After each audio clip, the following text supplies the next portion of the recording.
आमच्या प्रकाश भाऊच्या सौभाग्यवती आमच्या स्मिता बहिणी सुटले, त्यांचं जे महिलांमध्ये कार्य आहे, पेठेमधलं कार्य आहे, त्यातून सर्वांनी ठरवलं की आम्हाला ही 2 जोडी काही करून नगरपालिकेत पाठवायची.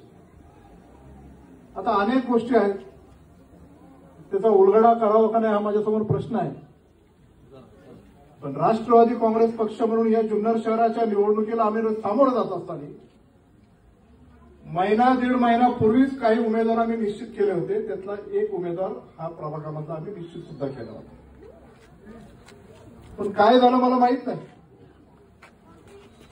पहिली मीटिंग जिल्हाध्यक्ष आले आणि त्याने बुधवारपेठच्या हॉलमध्ये घेतले, तेव्हा काही कारणास्तव ते उमेदवार जे आम्हाला निश्चित केले होते ते तिथे आले नाही.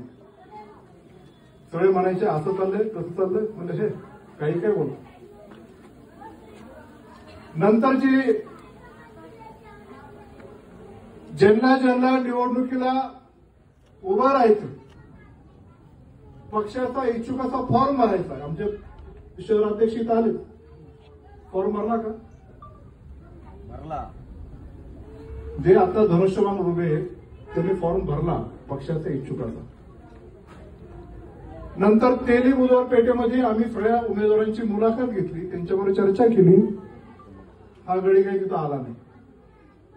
नंतर अजितदादाकडे आम्ही गेलो होतो, दादाने आम्हाला सर्वांना बोलवलं होतं. आपण सगळे भेटलो होतो मुंबईला नाही हो, पुण्याच्या पार्टी ऑफिस. सगळ्यांना तिथं बोलवलं, तिथंही नाही. मला बरेच जण सांगायचे तिकडे गेलाय बरं का, तिकडे भेटून आलाय बरं का. मी फोन पण केला होता, का रे बाबा तुझ्या काय वेगळा विचार आहे.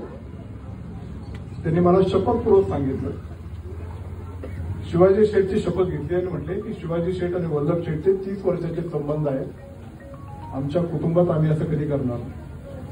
बरेच लोक मला सांगत होते, पण मी मात्र जे कुटुंब आणि आमचा जो विश्वास आहे तो विश्वास मी शेवटपर्यंत ठेवला. एवढंच काय तर आपल्या सर्वांचे तरुण मित्र मयूर संगमनेरकर ज्या दिवशी त्यांचं निधन झालं त्या दिवशी पण योगायोगाने आमची मीटिंग होती, आम्ही ती मीटिंग कॅन्सल केली. पण त्या मीटिंगच्या दिवशी मी म्हटलं इकडे हे आपल्याला चर्चा करायची आहे, दुसरा कोण जोडीदार उमेदवार करायचा आहे त्याच्या बाबतीत निष्ठा आपल्याला चर्चा करून पुढे जायला लागणार आहे. तर ते म्हणले नाही मला पुण्याला जायचंय, मयूर संगमनेरकर तिकडे. ठीक आहे जाऊन यावं.